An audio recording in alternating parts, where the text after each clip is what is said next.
alguns anos atrás, a revista Life estampou na sua capa um céu estrelado e um título muito sugestivo: quem é Deus? Essa é uma pergunta que pode ter muitas respostas diferentes, dependendo da região que você vive. Se você fosse um indiano, você provavelmente responderia: de qual Deus você está falando? Porque nós temos mais de 300 milhões. Mas se você vive no Ocidente, no século 21, a pergunta que é pertinente é muito diferente, porque a maioria das pessoas não está nem aí com Deus.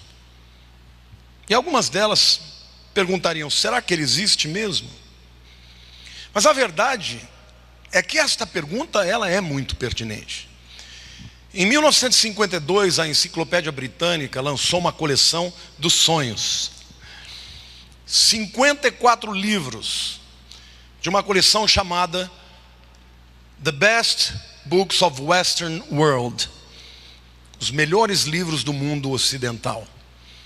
Os 2 primeiros volumes são índices com os nomes dos autores e dos livros que abordam os mais diversos temas. O Larry King, há muitos anos atrás, fez uma entrevista com o editor dessa enciclopédia. E ele, depois de ter avaliado lá o conteúdo de todos os grandes autores, os grandes temas, ele ficou muito curioso. Ele perguntou para o editor: escuta, por que o tema sobre Deus é de longe o tema mais extenso?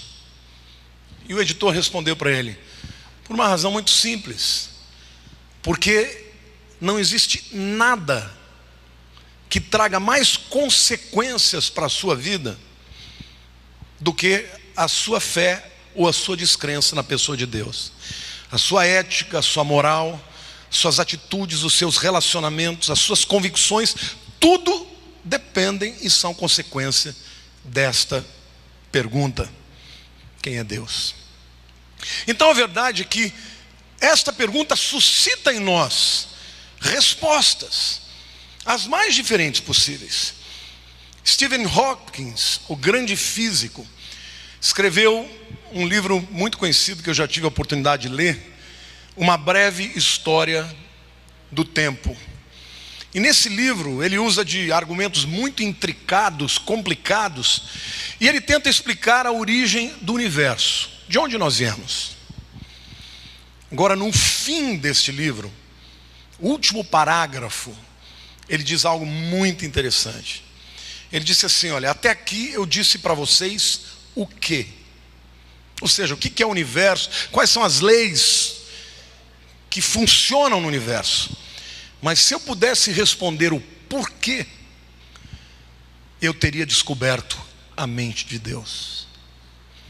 Em outras palavras, é um cientista, talvez o maior do século 21, e um dos maiores do século 20, admitindo, quando olha o universo e percebe as leis que o regem, que é absolutamente fora do razoável você acreditar que tudo isso veio do acaso.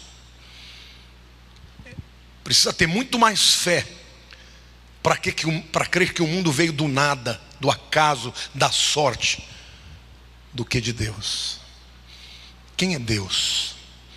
Voltando para o nosso texto, o rei Josafá, o rei de Judá, está diante de uma situação de morte, porque ele percebe que 3 nações poderosas e numerosas estão para invadir a sua terra. E ele fica apavorado, porque ele sabe que eles não teriam condições de vencer a isso. E diante da morte, queridos, os homens se igualam. Sejam pobres, sejam ricos, sejam jovens, sejam velhos, sejam ateus, sejam crédulos. Diante da morte, todo mundo clama por Deus. E quando ele clama, ele conclama o povo para um jejum, e ele faz uma oração para Deus, muito interessante, porque ao orar ele faz 3 perguntas para Deus, que ao respondê-las, eu posso explicar para vocês, ou expor, de uma maneira muito mais eficiente, quem é Deus. Então é sobre essas 3 perguntas que Josafá fez que eu quero lhes falar e tentar responder a pergunta de quem é Deus. A primeira pergunta que ele faz, ele começa na verdade com uma pergunta retórica. Ele faz uma pergunta para que Deus diga sim. E ele começa dizendo: não és tu, no versículo 6, não és tu Deus dos céus? Não és tu que dominas sobre todos os reinos dos povos? Não és tu. Se eu pedisse para você completar essa frase, não és tu, o que você escreveria? Josafá falou: não é o Senhor, o Deus dos céus, que domina sobre todos? E você, o que você diria? Essa pergunta, ela pode ser respondida por públicos diferentes, por grupos diferentes. O primeiro tipo de pessoas é o homem comum, como você e eu. E eu fiz questão de procurar, quando eu anunciei no meu Facebook que eu ia pregar quem é Deus, eu estava anunciando a mensagem, mas centenas de pessoas responderam. Parece que as pessoas têm necessidade de dizer, né? Então eu quero mostrar para vocês o que os homens comuns e as pessoas comuns responderam. Deus é tudo. Outro: Deus é a minha segurança, Deus é o meu Pai, Deus é o meu Salvador, Deus é o meu amigo, Deus é o Todo-Poderoso. E até alguns disseram: não faço a mínima ideia. Mas as pessoas mais comuns, de fato, têm as suas concepções a respeito de Deus. E o que diz a filosofia? Deus é o único ser ontologicamente independente, essencialmente suficiente, autoexistente, é causa e não é resultado. Isso é o que diz a filosofia ou alguns filósofos. Alvin Plantinga, da Universidade de Notre Dame, considerado um dos maiores filósofos dos nossos dias, ele diz que Deus é um ser de uma categoria PBB, Properly Based Belief Category. Traduzindo, Deus é um ser em cuja pessoa há uma fé inerente a todos os seres humanos. Ele diz assim: não importa em que continente você viva, em que situação social, em que tempo da história você tenha vivido, as pessoas simplesmente creem em Deus, independente de prova. Porque os homens procuram a prova da existência de Deus, mas o que um filósofo de grande porte está dizendo é que ainda que não haja prova e que seja impossível se provar a existência de Deus, as pessoas simplesmente creem. Amém? Olhe para a pessoa do teu lado e diga: eu creio. Amém, irmãos? Aplauda ao Senhor, diga: eu creio na existência de Deus.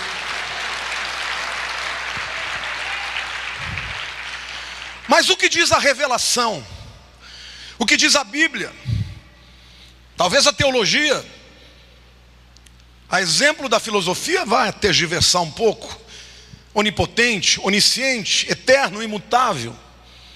Mas eu quero falar o que o apóstolo Paulo, para mim o homem mais extraordinário do Novo Testamento, depois de Jesus. O apóstolo Paulo era um homem culto, preparado, que conhecia perfeitamente a cultura do seu tempo, nasceu como judeu, foi filho de cidadão romano e portanto era cidadão romano, e foi educado na cultura grega. Ele conhecia perfeitamente estes 3 mundos tão diferentes.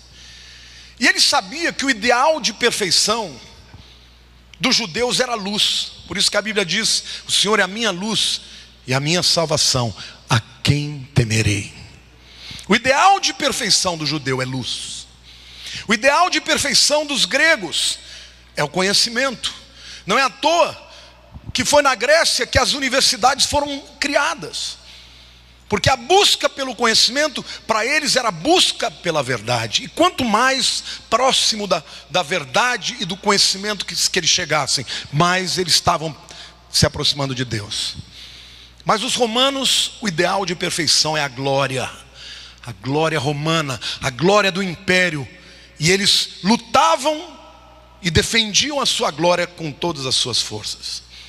Este homem, o apóstolo Paulo, que nasceu e cresceu nessas três culturas, ele escreve aos Coríntios no capítulo 4, versículo 6 da sua segunda carta: porque Deus que disse, das trevas resplandecerá a luz, diga judeus, Ele mesmo resplandeceu em nosso coração para a iluminação do conhecimento, diga gregos, da glória de Deus, diga romanos, na face de Cristo.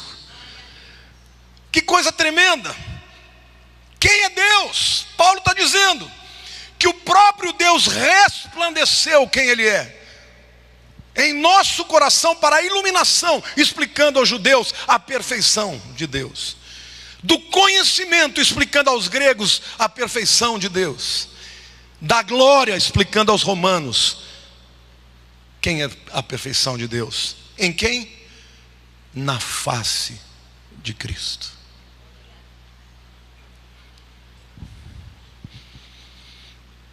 Filipe fez uma pergunta muito simples para Jesus: Jesus, mostra-nos o Pai. Jesus disse: olha para mim, Filipe, quem vê a mim, vê ao Pai. Portanto, para conhecer o caráter de Deus, nós precisamos conhecer o caráter de Jesus. Diga para a pessoa ao teu lado, diga: o Deus que você crê se revelou através de Jesus. Glória a Deus.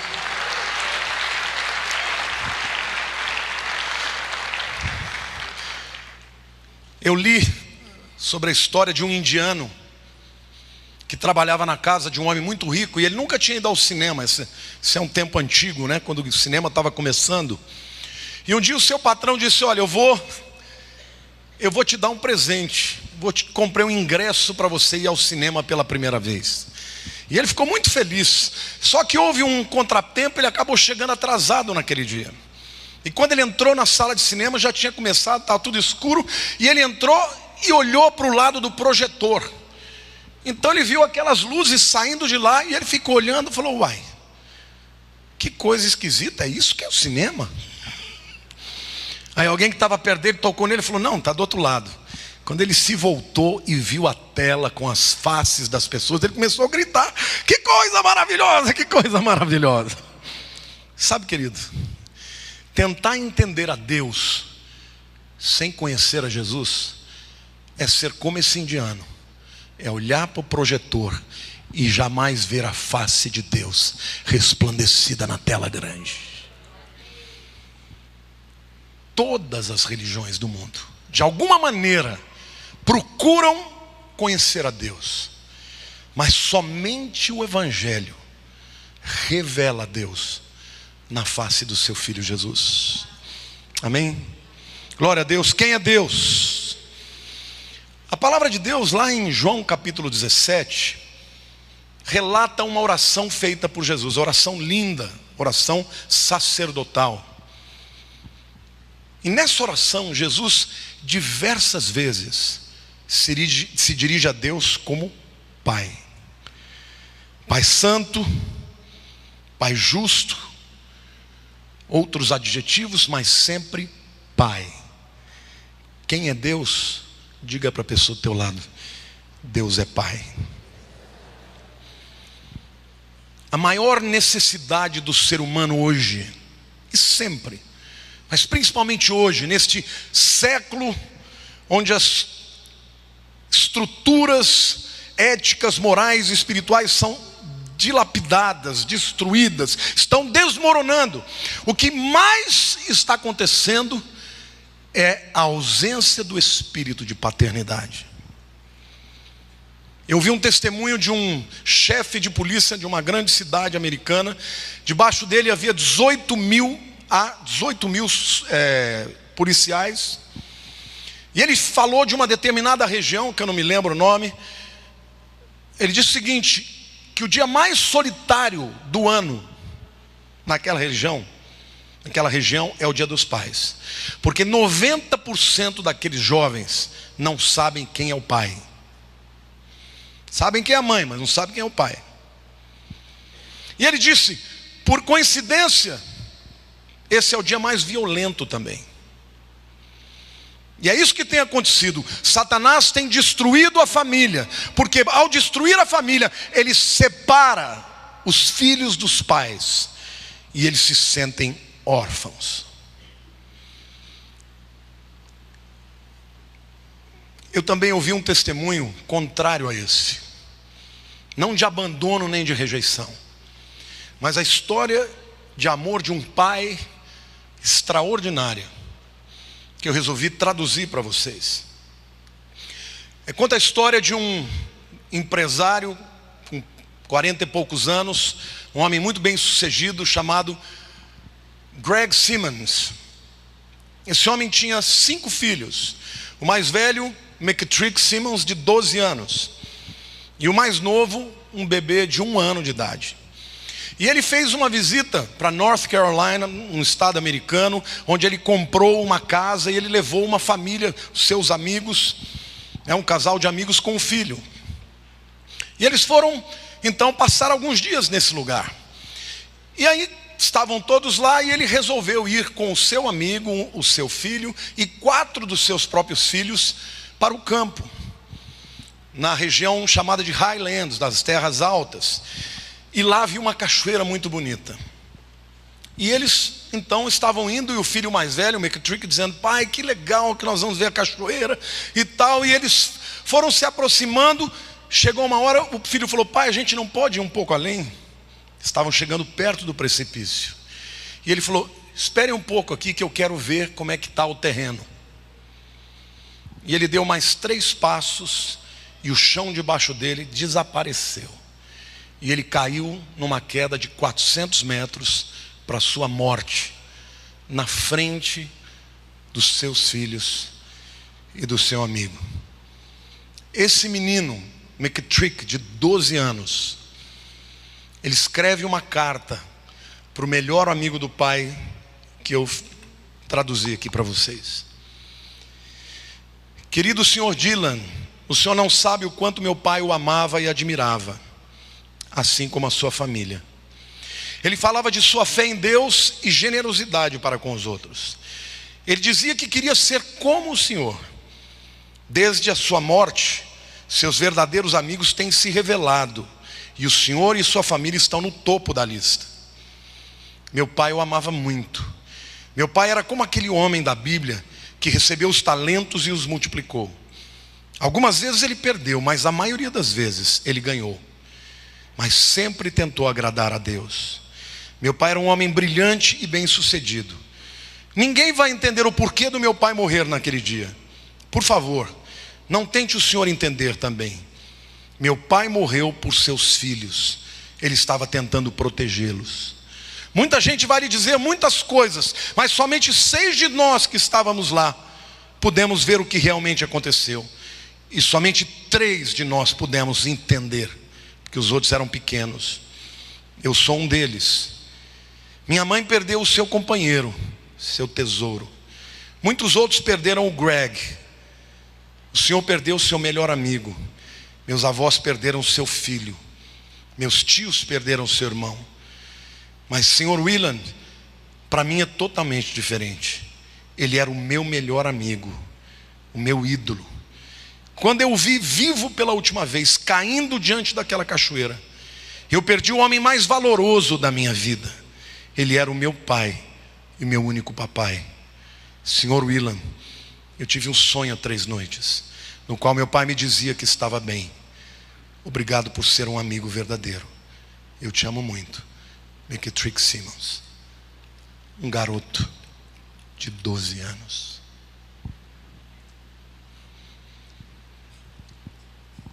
Isso é paternidade. Paternidade é ter no seu Deus o seu pai, o seu melhor amigo. É ter no pai o homem forte, mais terno, o que corrige, mas afaga e abraça. o que provê, o que sustenta e o que nos ama incondicionalmente. Agora eu pergunto, quantos de vocês têm esse relacionamento com Deus? Sabem que vocês são muito especiais para Ele. Tem um Salmo 103, versículo 13, que eu não entendia o que Deus estava dizendo. Hoje eu entendo. Como um pai se compadece de seus filhos, assim o Senhor se compadece dos que o temem. O que é compadecer? É padecer como? Querido, só um pai ou uma mãe é capaz de amar desse jeito, amar tanto que chega a doer. Você sabe, já sentiu isso? Se amar tanto. Eu vejo hoje o meu netinho, né? Porque neto a gente ama que nem filho. Eu falo para ele, eu amo tanto esse molequinho que até dói. Você já teve esse sentimento? Isso é compadecer, é padecer junto. Você ama tanto que chega até a doer. Querido, você acha que o teu Deus está alheio aos seus problemas, às suas dificuldades? Que ele é um super ser que está distante de você. Aquele menino havia perdido o pai, mas ele teve 12 anos de um relacionamento tão próximo, que o pai era para ele a pessoa mais importante no mundo. É esse o relacionamento que Deus quer que você e eu tenhamos com Ele. Nosso melhor amigo, nossa figura forte, nossa maior confiança. Você sabe que é muito interessante, porque os pais envelhecem, e quando eles ficam bem velhinhos, os filhos cuidam deles. Mas você sabe que por mais velhinho que o seu pai esteja, ele sempre vai ser seu pai ou sua mãe. Eu estava até comentando essa semana com a Lilian sobre a Paula, a filha da irmã Zenaide. Irmã Zenaide, durante alguns anos, ela foi uma mulher forte, um baluarte, uma intercessora, uma guerreira. Todo mundo atrás dela para ela orar pelas pessoas. Mas hoje ela está vivendo o outono da sua vida. E a gente comentou essa semana que a Paula, sua filha, toda hora publica ou no Facebook ou no Instagram, ela saindo com a mamãe dela. E eu tenho certeza que por mais que ela tenha cuidado da mãe, a mãe ainda representa a figura forte do amor incondicional por ela. Outra pessoa que eu queria citar é a Sidney, esposa do Alcides. Quando ela perdeu a mãe dela tinha 93 anos. E ela visitava a mãe todo dia. E eu falei, o que você sente mais falta? Ela falou, que eu sinto mais falta é daquela pessoa que, por mais frágil que ela tivesse, quando eu ia visitá-la, ela dizia, você está se alimentando bem? Senta aqui, descansa. Ela falou, para o resto do mundo eu sou quem cuida, mas com ela eu me sinto cuidada. Essa é a importância da paternidade e da maternidade. Você sabe por que a gente precisa tanto de pai e de mãe? Porque os nossos pais são os nossos maiores fãs quando a gente brilha, e são os que mais choram conosco quando a gente fracassa. Esse é o seu Deus. Quando você está vivendo um momento bom, Ele esfrega a mão e fala, é o meu filho, é a minha filha. Mas quando você está passando pela tribulação e está sentindo a dor, Ele chora com você, Ele se compadece de você, porque Ele é o seu pai, mas é o seu grande amigo. Amém? Glória a Deus. Você pode aplaudir o Senhor e dizer, eu creio.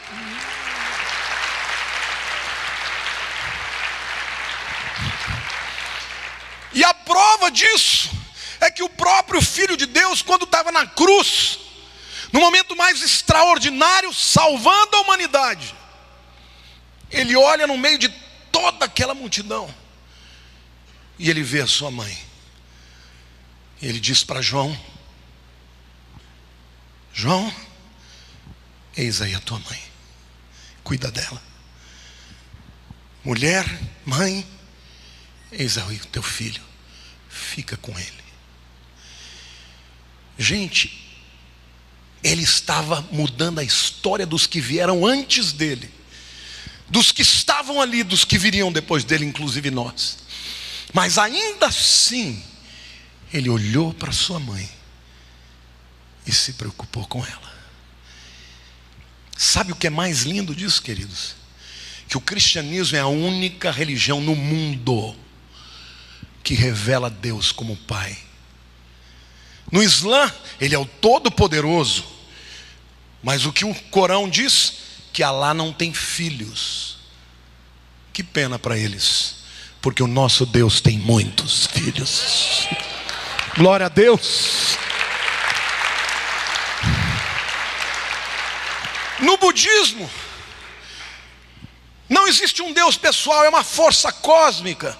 E as pessoas buscam, através de uma vida, alcançar um ideal de equilíbrio entre as forças do mal e do bem.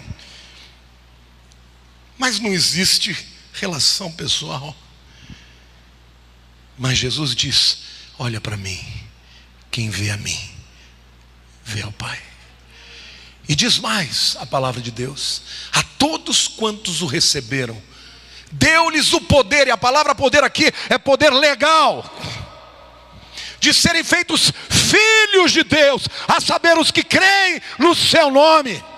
Amém? Diga assim: eu sou filho do Deus Altíssimo. Diga mais forte: eu sou filho do Deus Altíssimo. Amém, queridos? Ele não é um Deus alheio.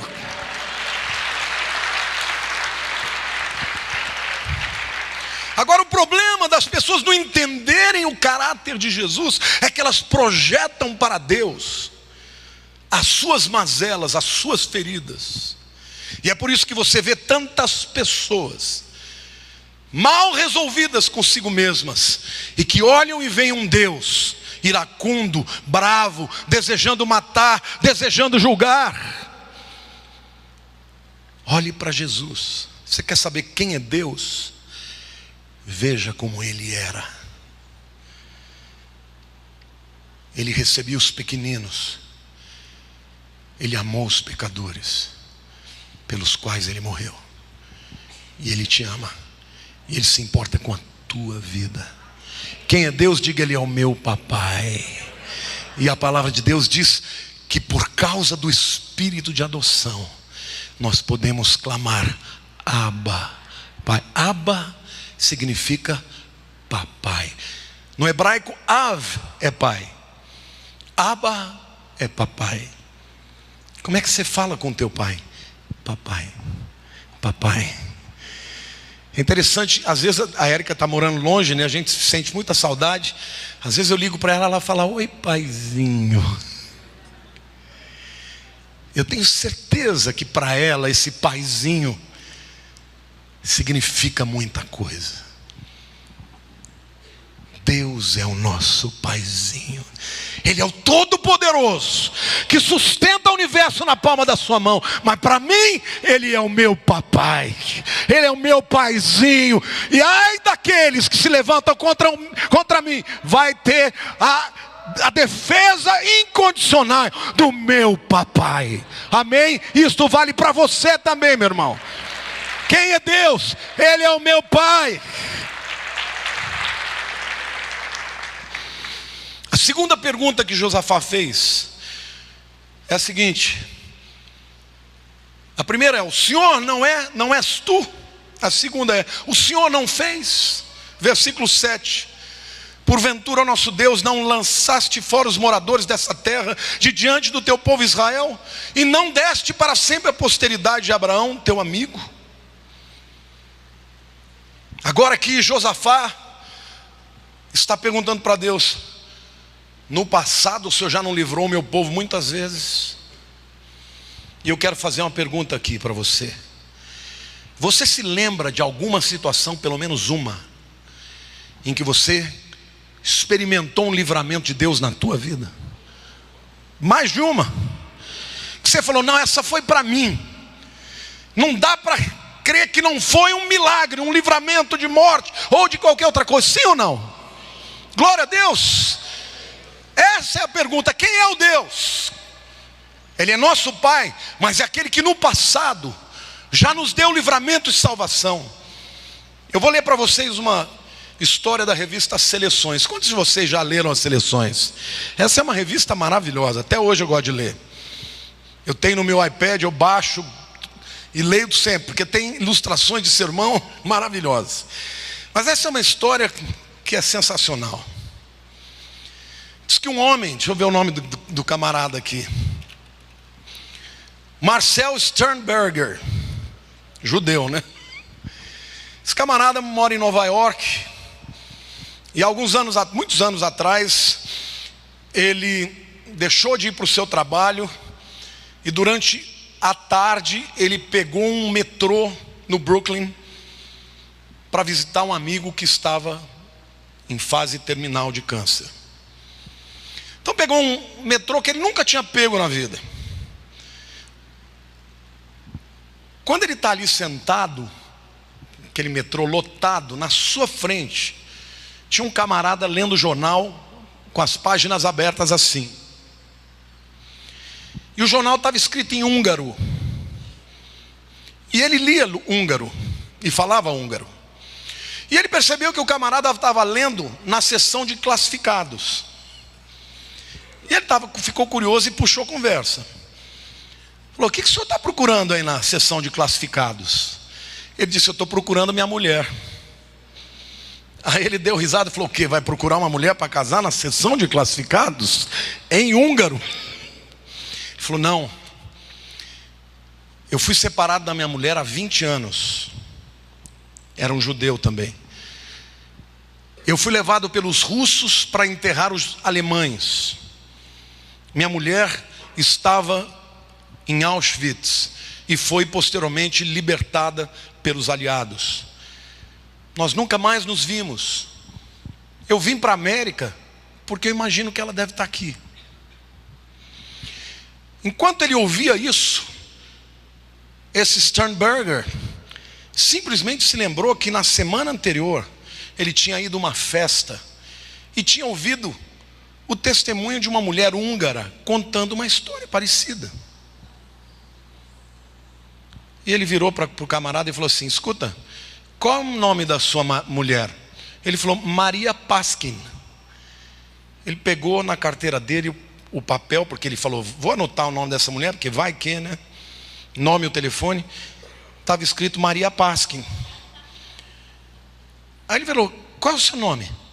Ele falou: Bela Paskin. Ele falou: seu Paskin, vou pedir um favor, vamos parar ali na próxima estação, que eu preciso fazer uma ligação. E o homem, sem entender nada, foi.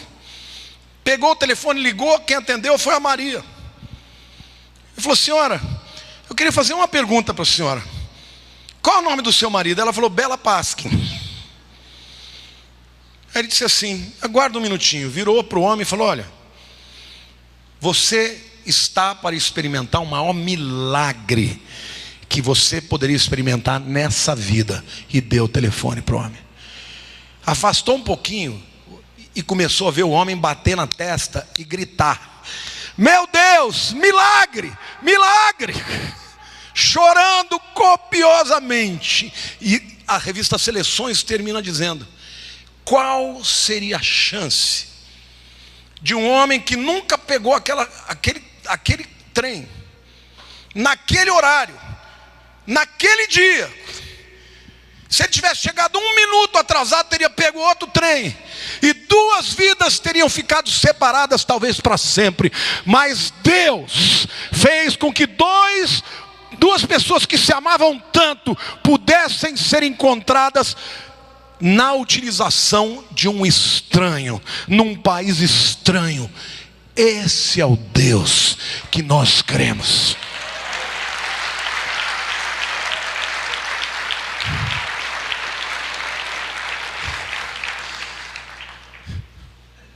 A primeira pergunta: quem é Deus? Diga: Ele é meu Pai. Ele é o meu Pai. Fale com a boca cheia. Quem é Deus? Ele é o meu Pai. É o meu papai. Nele eu confio. Nele eu estou seguro. Amém? Porque além de poder, Ele quer cuidar de nós. A terceira pergunta de Josafá: o Senhor não fará A primeira, o Senhor não é o Deus que domina nos céus e na terra? Segunda pergunta, o Senhor já não fez tantas vezes? E a terceira pergunta, o Senhor não fará? Ah, nosso Deus, acaso não executarás tu o teu julgamento contra eles?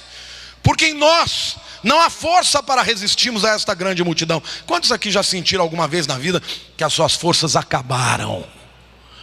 Você não tem mais forças. Querido, essa é a hora que Deus vai fazer. Descansa, porque quem vai guerrear sou eu. Você não tem força, mas eu tenho. Você não sabe como, mas eu sei.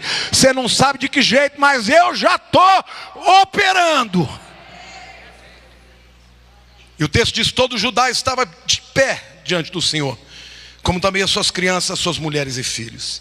Então veio o Espírito do Senhor no meio da congregação sobre Jaziel, filho de Zacarias, filho de Benaia, filho de Jeiel, filho de Matanias, levita dos filhos de Asaf, e disse: dai ouvidos, todo Judá e vós moradores de Jerusalém. E o Senhor está dizendo para você: dai ouvidos, todo o povo de São Paulo e da Igreja Batista Palavra Viva,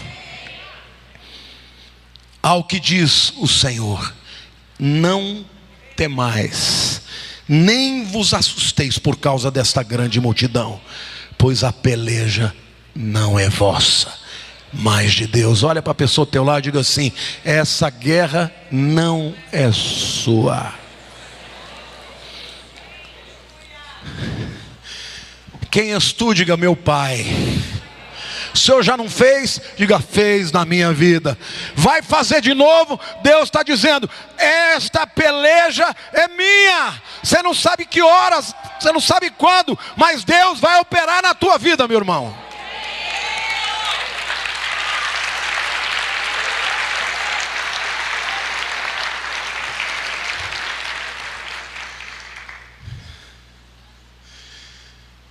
E a história conta que Josafá obedeceu e se posicionou, e começaram a adorar, e veio um espírito de confusão, e os exércitos das nações começaram a guerrear uns contra os outros, e a vitória foi extraordinária, sem que eles tivessem que fazer nada. Há momentos na vida da gente, queridos, que Deus vai dizer para você lutar, mas há momentos que Ele vai dizer: deixa que eu luto, deixa que eu guerreio, só louva, só creia, só entregue. Quem é Deus? Deus é o meu Pai. Ele é santo e, portanto, separado. A palavra santo significa separado, separado em essência, separado em pureza. Mas Ele é Pai, e não existe ninguém tão próximo de nós. Agora, quando a Bíblia diz que Deus nos fez a sua imagem e semelhança, não está falando da imagem simplesmente do homem. A mulher também recebeu uma porção da imagem de Deus. Aliás, a Bíblia mostra um Deus que é tanto pai quanto mãe, porque é aquele que agasalha os seus pintinhos. Um dos nomes mais importantes de Deus é o Shaddai, o Todo-Poderoso, assim traduzido. Na verdade seria melhor traduzido como o peitudo, porque Shad é peito, é mama. Então aquele que dá o leite, que nutre, o nutridor. Porque Deus é o Deus forte e poderoso, que mostra a visão de mundo, a visão do homem, mas é também o que gera, o que aconchega, o que protege, o que internece. É mãe. O Deus que você crê é seu Pai. Sabe, gente, às vezes a gente não entende porque coisas ruins acontecem com pessoas boas. Muita gente questiona a existência de Deus por isso. Como Deus pode permitir que coisas ruins aconteçam com pessoas boas? Deus não vai te dar todas as respostas hoje, mas Ele deu a principal delas. E a principal delas é Jesus. Se você ainda não tem um relacionamento com o Pai, como um pai e filho próximos, você vai viver nesse mundo salvo, mas sem viver a plenitude do relacionamento com Deus. Davi conhecia isso. Por isso que ele disse: deleita-te no Senhor, e Ele satisfará os desejos do teu coração. Você sabe o que é deleite? Deleite é curtir ao máximo. Deleita-te dele, e Ele concederá os desejos do teu coração, porque é isso que um pai gosta. O pai trabalha, ele faz o maior sacrifício para poder dar ao filho que ele não teve, para que o seu filho possa se agradar. Amém? Deleita-te do Senhor, e Ele satisfará os desejos do teu coração. Entrega o teu caminho ao Senhor, confia nele, e tudo Ele fará. Confia no Senhor de todo o teu coração. Não te estribes no teu próprio entendimento.